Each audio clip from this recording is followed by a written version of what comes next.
Gujarat focus ન્યૂઝમાં આપનું હાર્દિક સ્વાગત છે। હું હિરલ। આજના મુખ્ય સમાચાર। આધુનિક ભારતીય પુરુષો માટે સેલિબ્રેશન વેરને નવી ઓળખ આપતી લક્ઝરી મેન્સવેર બ્રાન્ડ કોરા બાય નિલેશ મિતેશ અમદાવાદના સિંધુ ભવન મેઇન રોડ પર આશરે 10,000 ચોરસ ફૂટમાં ફેલાયેલા નવા ફ્લેગશિપ સ્ટોરનું ઉદ્ઘાટન કર્યું છે।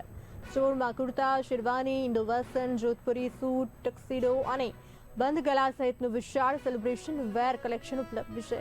નવા સ્ટોર સાથે બ્રાન્ડે અમદાવાદમાં પોતાની હાજરી વધુ મજબૂત બનાવી છે। 2026 દરમિયાન અમેરિકા સહિત આંતરરાષ્ટ્રીય બજારોમાં વિસ્તરણ કરવાની તૈયારી કરી છે। હાય, મારું નામ મિતેશ છે। હેલો, મારું નામ છેલ્લા 10 વર્ષથી કોરાને જે પ્રેમ એસજી હાઈવેની થલતેજવાડી ગુરુદ્વારા પાસેની જે સ્ટોરને મળ્યો, એ પ્રેમના કારણે અમે આજે સિંધુ ભવન કાર્ટર બિલ્ડિંગ નામનું આજે ભવ્ય શોરૂમનું ઓપન આપણે કર્યું છે।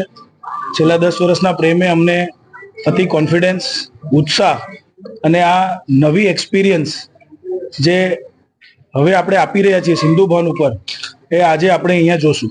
એવા પ્રકારના સમય માટે તમે જોઈ રહ્યા છો, એઆઈનો યુગ છે। આજનો યંગસ્ટર પ્રોડક્ટ કરતાં એક્સપિરિયન્સને વધુ મહત્વ આપે છે। પ્રોડક્ટની પેરવાસ કરતાં એની એડ્યુકેશન ઉપર વધારે ધ્યાન આપે છે અને પોતાનું વ્યક્તિગત કેરેક્ટર સ્ટાઇલિંગ ઉપર એનું ધ્યાન હોય છે। એ વસ્તુઓને ધ્યાનમાં રાખી અને આજે કોરા જે 5,000 ફૂટમાં જે છેલ્લા 10 વર્ષમાં જે એક્સપિરિયન્સ આપ્યું, એ હવે અહીંયા 10,000 ફૂટની એક ભવ્ય કોરાની શોરૂમ આપણે આપણા વાલા ગ્રાહકો માટે કરી રહ્યા છીએ।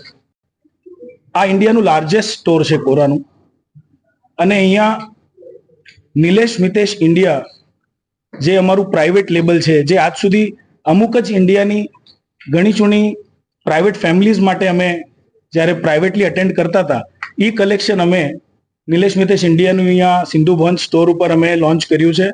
તો અમારું પ્રાઇવેટ લેબલનું પણ કલેક્શન એક નવીનતર એક એરિયા અમે ડેડિકેટ કરેલો છે, જે એક્સપિરિયન્સ પહેલા જૂની સ્ટોરમાં નહોતો। મુખ્ય કારણે કોરા વધારવાનું જે એકમાત્ર હેતુ છે કે જે આપણી જે આજે કલા છે જે લુપ્ત થઈ રહી છે, અને ભારતની અંદર વધુ મશીનોનો પ્રયોગ આપણા આર્ટિઝનોને અને એની વિરાસતોને, જે લુપ્ત થઈ ગયેલી કલાઓને પાછું સર્જાવવા માટે અથવા તો એમને વ્યવસાયમાં મુખ્ય રૂપે લાવવા માટે કોરાનું મુહિમ છે। કોરા આજે 32 સ્ટોર્સ ઇન્ડિયા અને અબ્રોડમાં થઈ ગયા છે।